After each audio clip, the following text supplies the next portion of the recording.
welcome to episode 1 of Chika Tabay Podcast, where we embrace anything and everything. Bisag unsa, istoryahan!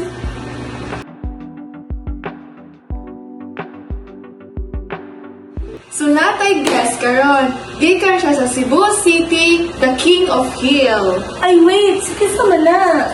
The King of Hill na siya. Feel? And welcome to Enrique Hill! Welcome, Enrique! Delightful yung ganun. Overwhelming kayo. Yung buntag weekend. May buntag sa inyo. Diya. Gusto mo yung travel, Mr. Enrique? Very okay lang. Very thankful that there was no traffic during our travel to the studio. And very thankful to God na safe we reach our studio safely. Mura to kung mayroon sa travel karon pag nung dara sa studio. Mura to. So, kabalo naman ta kung saan na feeling Mr. Enrique na mutana ta sa iyang life. So, how's your life, Mr. Enrique?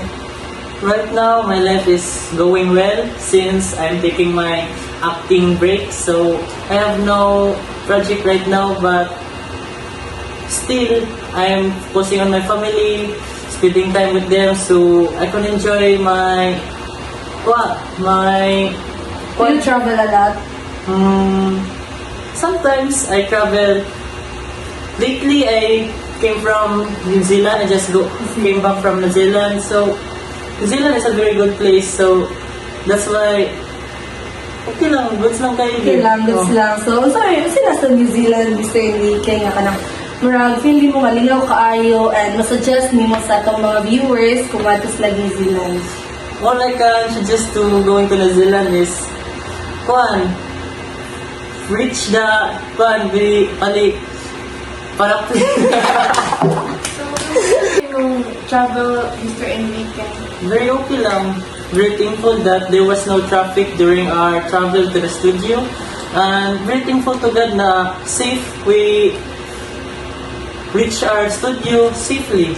Mura to kung mayroon sa travel karon pag nung dara sa studio. Mura to. So, kabalo naman ta kung saan na feeling Mr. Enrique na mutana ta sa iyang life. So, how's your life, Mr. Enrique? Right now, my life is going well since I'm taking my acting break. So, I have no project right now, but still, I'm focusing on my family, spending time with them, so I can enjoy my Do you travel a lot? Sometimes I travel. Lately, I came from New Zealand. I just came back from New Zealand. So, New Zealand is a very good place. So, that's why okay lang. Goods lang kayo. Okay lang, goods lang. So, sorry, sila sa New Zealand, Mr. Enrique, nga ka na murag, feel di mo malingaw kaayo and masuggest ni mo sa itong mga viewers kung matos lang New Zealand. All I can suggest to going to New Zealand is reach the para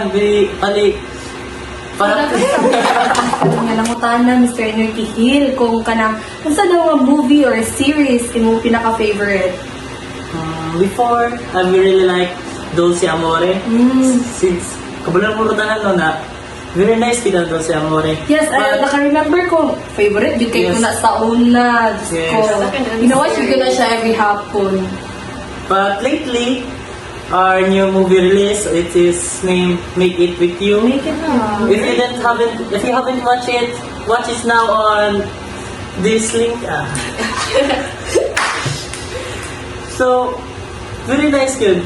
I like the experience, especially our director. He was very nice to work with.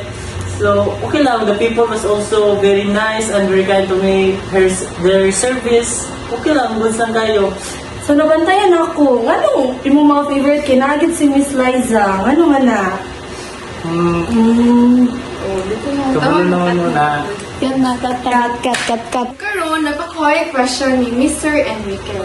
So, Mr. Enrique, kamusta man yung relationship ni Liza Soberano?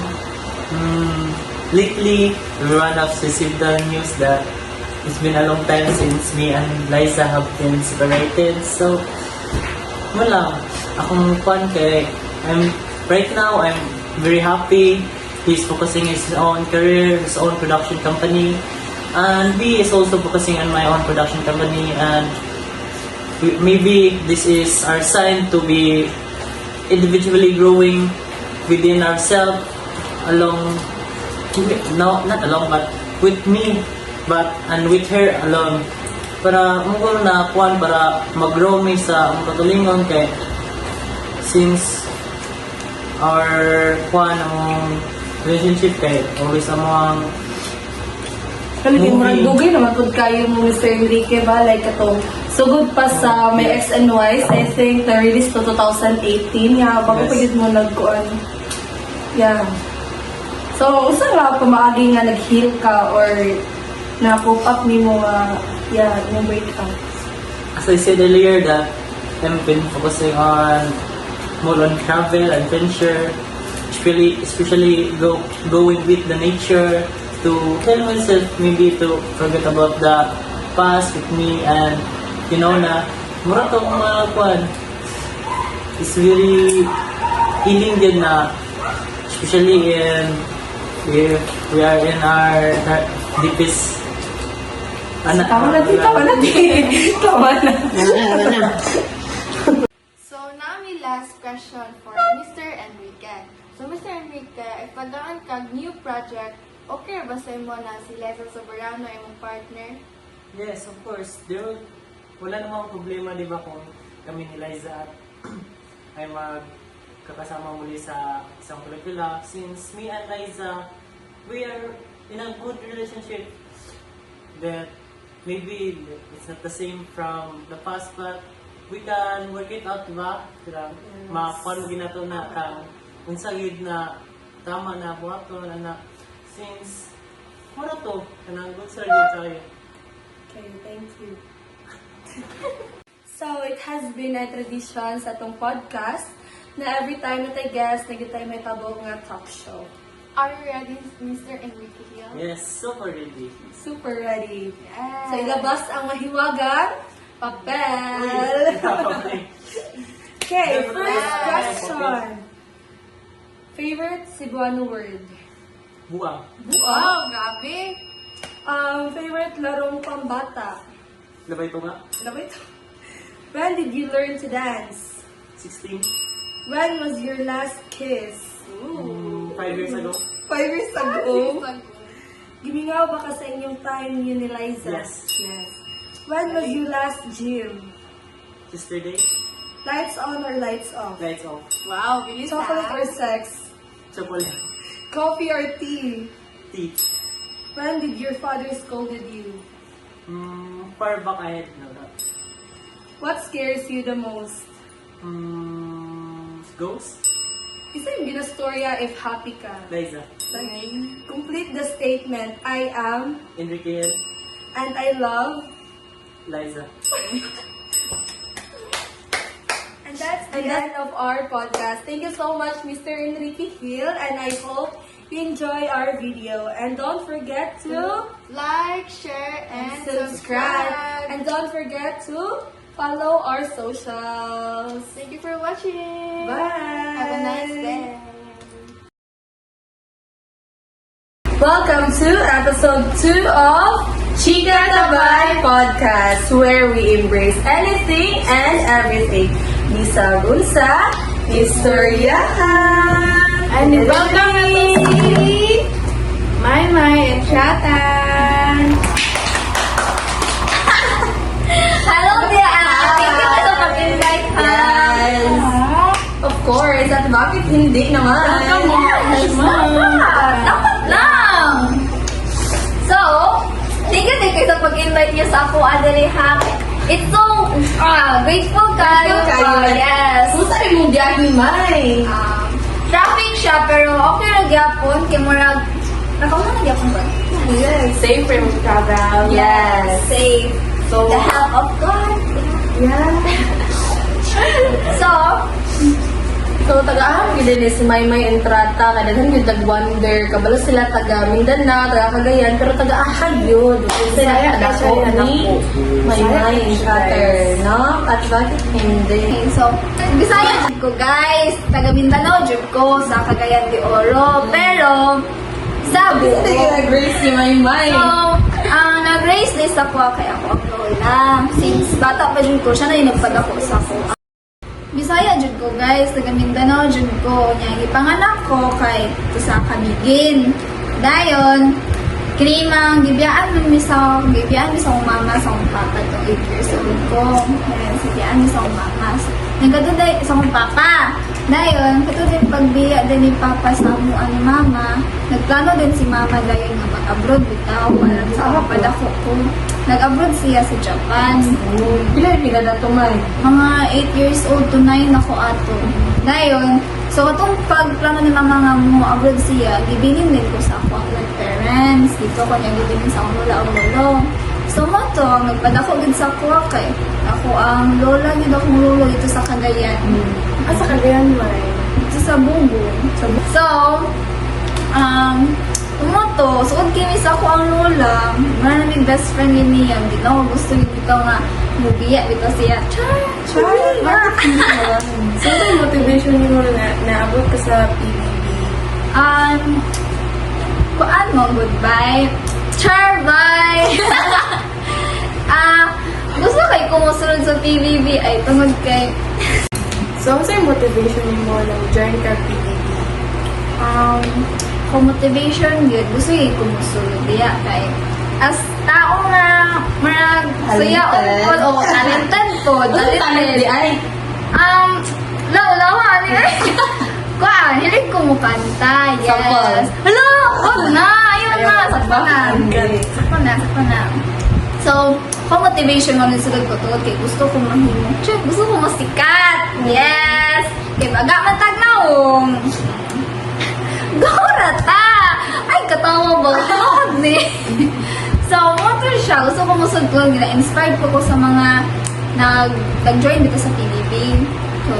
So yaon man ta. So, wala ni sa PBB. Na-expected ka na ikaw ang mag-billionaire or wala sa iyo mga Ano, wala ko na-expect. Ay, serious yun. Wala dyan ko na-expect. Mali, ako yung pagsunod yun sa PBB. Kaya muna lingaw-lingaw na bitaw. Gusto ko maka-experience ng mga challenge si Kuya. Yes! Gusto ko maka-experience yun, Ana. So, mo to, wala ko na-expect na big winner to ay. Aww. Yes. Nay, how's your experience? Sa bahay ni Kuya. Kuan. Okay naman siya. Okay lang. Wait lang, okay siya, pero... Paano kayo siya mo? Okay na siya. Ala, oy! Sige na. Daghan siya og mga challenges dito sa sulod sa bahay ni Kuya. Sa sulod sa bahay ni Kuya.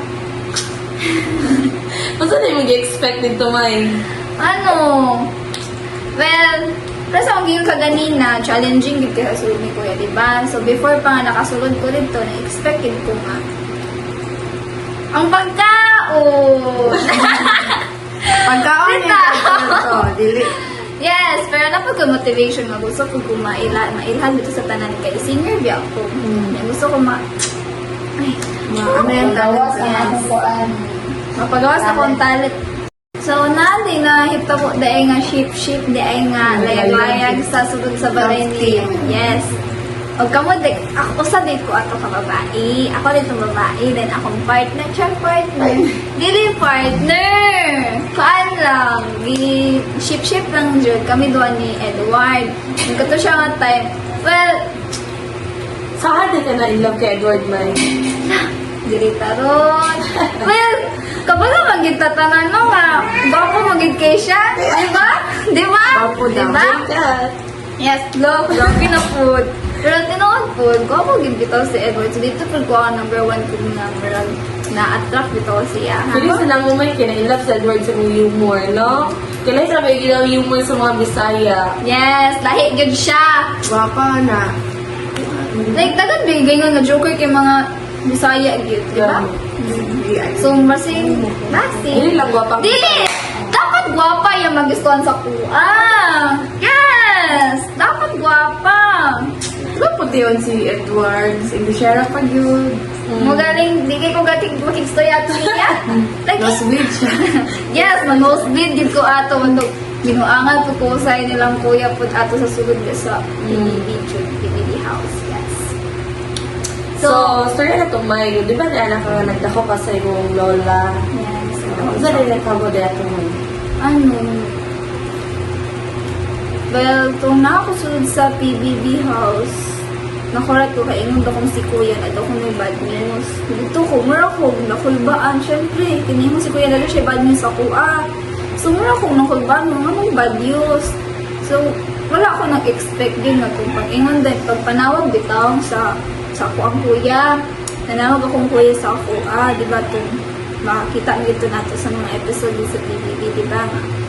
Nanawag akong kuya, din ingon din siya na yung wala na si lola. So, dito, wala na din ko ganahin. So, close ba kayo sa kong lola gid ba kami gid ba close ako. Yes. Si lola gid ba nagpadakong niya sa ako. So, ito ko nakilakag ayaw kay ano, magyaan ko niya. Something na. So, mo to, devastating. Yes, devastating. Dictator siya na time. Pero karoon, okay namatay. Di sad to kaingon nga okay kay bago-bago pa po diyan ng ano akong mama. Okay. Akong mama po, di ba, nananbaho man siya sa gawas. And then, murag na siya cancer bitaw. 2 years na niya ginaantuson din siyang cancer ba. Pero, sa unta kung ginakaya ni mama, ano to? So, murag karoon nga year kayo, wala siya kasabot niya ko. Pero, laban Japon. Uy! Laban! Bisaya man ta! Okay naman makakaroon, May. Nadawat mo yung Yes, murag nakakadawat po. O saan mo maingon sa itong mga viewers na any life advices nila? Life advice no sa inyo ha kay unsa pa man gid ang mga problema bitaw nga mosulod sa inyo ha, dapat i-face nato dili na to talikdan uy, dapat ato yung harapon bitaw something ana. Yes. Yeah. Yes. Dapat harapon nato uy kay para gid ba. Bakit hindi haharapin? Yes. Focus sa goal. Muna, kung naman may problems na maabot sa inyo dapat na ato di siya i-face. Ayaw yung talikti yung problems kayo. Hana siya bulalaban, bulalat mo. Oh, Mulala. Kaming kawas Correct. na mo. oh, maling kawas na natin mo. Yes. So, first question sa Talk Shot is most used emoji. Laughing face or heart? Of course, ang heart. Dream travel destination. Korean, France. What is your favorite time of this year? This year, the month of Christmas, of course. I love Christmas, guys. Tagaan ka superpower. Unsa na superpower yung gusto? Teleportation, kaya para mo-teleport ako sa asa. What is your favorite childhood memory? Itong nagdula, may patentero sa mga igagaw. Yes. Sa Dog or Korea. cat? Dog. Morning person or night owl? Night owl, syempre. Kita mo niya ko ay box. Bilar pa siya. Unsa yung favorite na movie? The Four Sisters. Pinawaling. Yeah. Unsa yung hidden talent? Wala po ta. Natin ko hidden talent. Hidden man good siya. Di siya pwede sa ba. Pero kung hidden talent, di ay kay pwede ko, sige to, pwede ko makabuhat dito sa no funny faces. Like, Example daw. yes! Unsa yung favorite subject during school days? Pinakasayon! Filipino! Yes! Filipino man ta! What is the most adventurous thing you ever done? The most adventurous thing, nag-hike ko. Yes, nag-hike ko. Hindi na siya halata. Really? Unsa yung comfort food? Sinigang. Ganda. What is the thing you can't live without? Of course, my family. What is your favorite way to unwind after a long day? Siguro na sa kwarto. What chocolate or sex? Chocolate. Oh. Yes, chocolate. Lights on or lights out? Lights on. Lights on. Tea or coffee? Coffee, of course. Yes! At doon tapos ang aming talk show! Hey guys! Thank you so much, Miss Maymay Entrata, ang Diyosa ng all, for having as our guest for this episode, no? At dito nagtatapos ang aming Talk talk show. show! So don't forget to like, share, and Subscribe! Follow our socials. Check ka na. Check out.